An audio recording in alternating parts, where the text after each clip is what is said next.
Hey guys, so I'm gonna put the front cover on the ppump 6.7.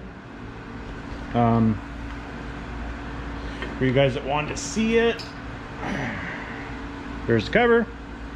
So basically all I did was I just made sure that surface was clean. Obviously when you're putting it on, you want to make sure that surface is clean and it's clean, no high spots in it or any of that type of stuff. Being this is a fresh motor, it was pretty easy to clean. I just had a little tiny bit of paint on it from when I was painting it. No big deal to clean her up. Tiny bit of crap from me scraping it there. So all I'm going to just do is put a little bit of case sealant on that surface, and then we will put the cover on.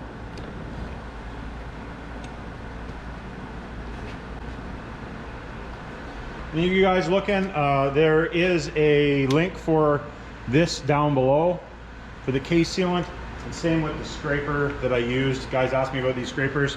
This is that carbide scraper that, well, this is one of them that I like using, and they do work really nice. If you guys are cleaning, if you guys are doing gaskets on stuff, really there's no better scraper than that in my opinion, and they're not horribly expensive. Something you use all the time. I think they're well worth the money. So what we'll do is just get a nice even layer.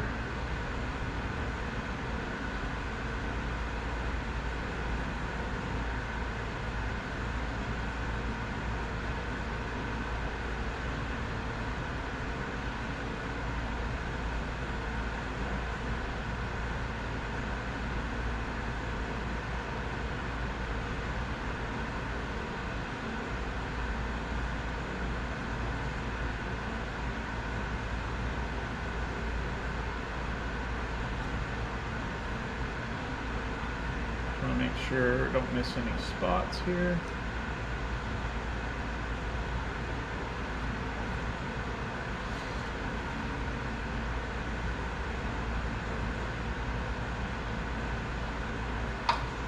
For this engine not to leak. Oh, they all seem to leak a little bit at some point. So I find that if you use the gasket in the front of these, they tend to leak, so I don't use the gasket. You want to use the gasket, you put a little tiny bit of case sealant or high tack on the surface. They tend to be okay as well, but I know that this thing is going to vibrate a lot, so I'd rather, and it does help because it keeps everything super stiff too, right? So a little bit of Loctite. If I remember right, I believe that there is a bolt or two that we need to shorten for this, because I didn't get them quite deep enough for doing when I was doing the holes. But we will play with that when we get there.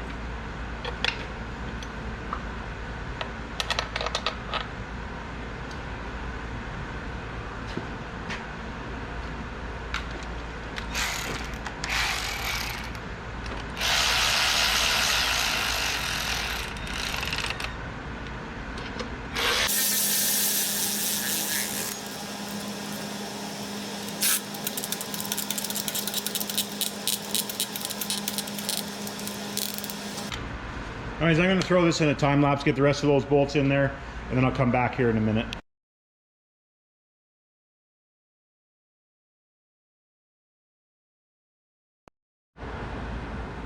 All right, guys. I got all the bolts in there except for I'm missing a couple, and they're ones that I've used on the inside, so I'll have to get some new ones. So we got the seal. We installed that yesterday. So if you didn't watch the video yesterday, I show you putting that in. And the speedy sleeve as well.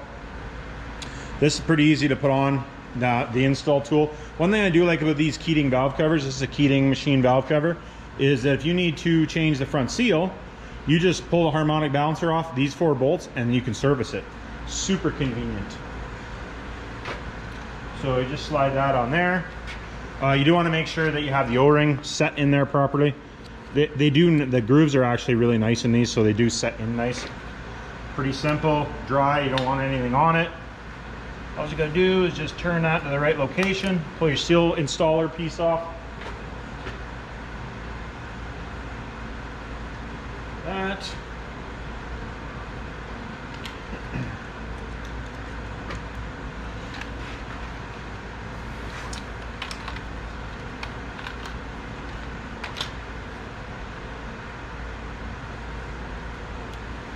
I personally, because this has an O-ring behind it, I personally don't put any Loctite or anything on. You can if you really want.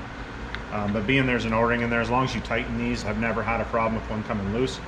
It's kind of like the O-ring acts like a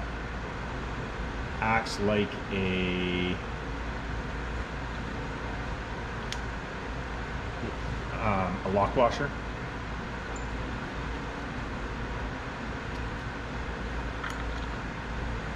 You always want to get all 4 of these started before you tighten one in. Sometimes you got to wiggle the housing around just a little bit to get it to go. And use the old Milwaukee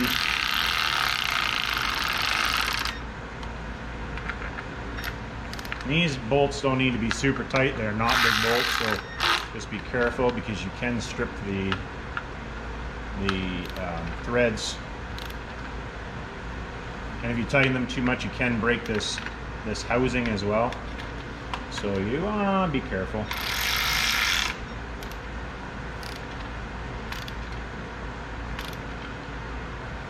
That's all there is to it.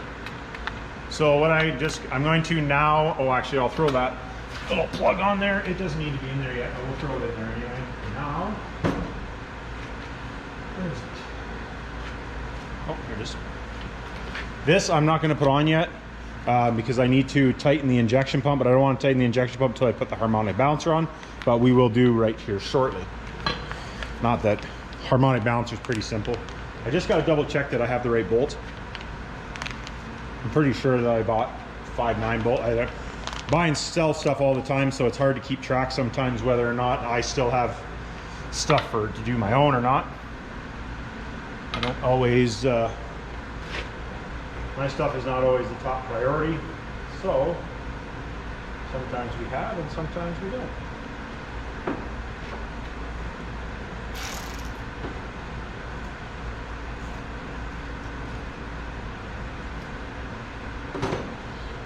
So this one just has an O-ring on it as well, really simple to install.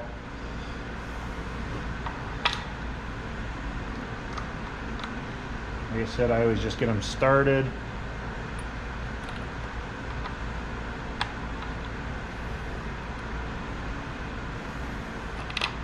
I really do like these Keating valve covers.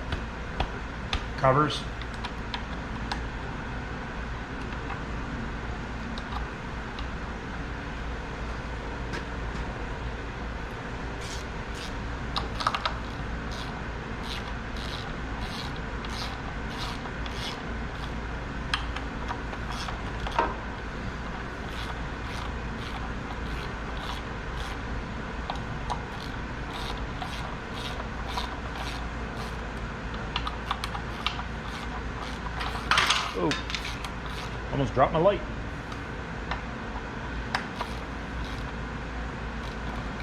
You don't need this bigger ratchet, just be careful when you're tightening these because there again they are small bolts. You don't need to be super tight. Just put my light here so we don't break it.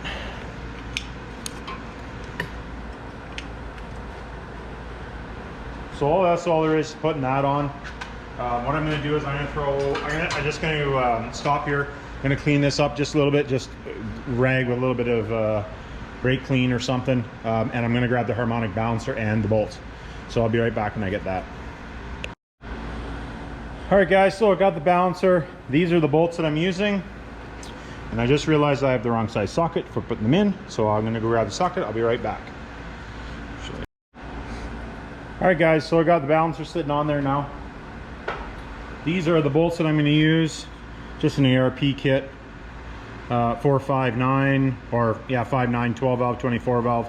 Part number is 1472502. I will link these in the website, and I'll put a link below when I have the website going. So for future guys that if you're interested in buying it from me, they will be on the website. So for these things, I do it a little bit different than a lot of people do, but I'll show you guys what I do. So your final foot or your final torque on these is 90 foot-pounds, so they're tight. Okay guys, so what I usually do for these, and lots of guys might not agree with me, I have had good luck with doing it this way, so this is the way I do it. You can do it the way that ARP designs, the way that ARP tells you to do it, or you can do it this way, or you can do however you want. So what I do is I put a little bit of lube underneath the washer, and then I put Loctite on the other end. So that's what I do. And I've had really good luck with it that way.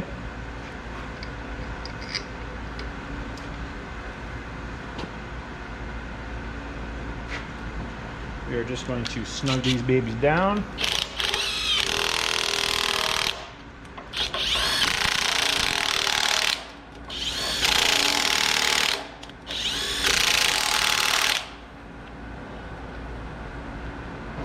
And what I'm going to do is I want to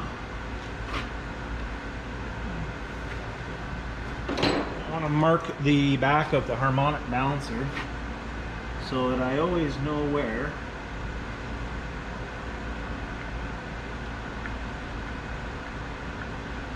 easy way to find top dead center mark.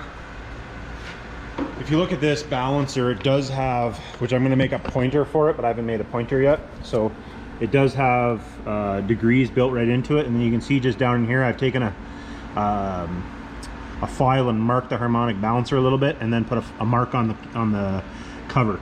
So basically what that will do is that if I pull the harmonic balancer off and I put the harmonic balancer back on, it has to go back in the right spot because this one is pinned, so it has to go back.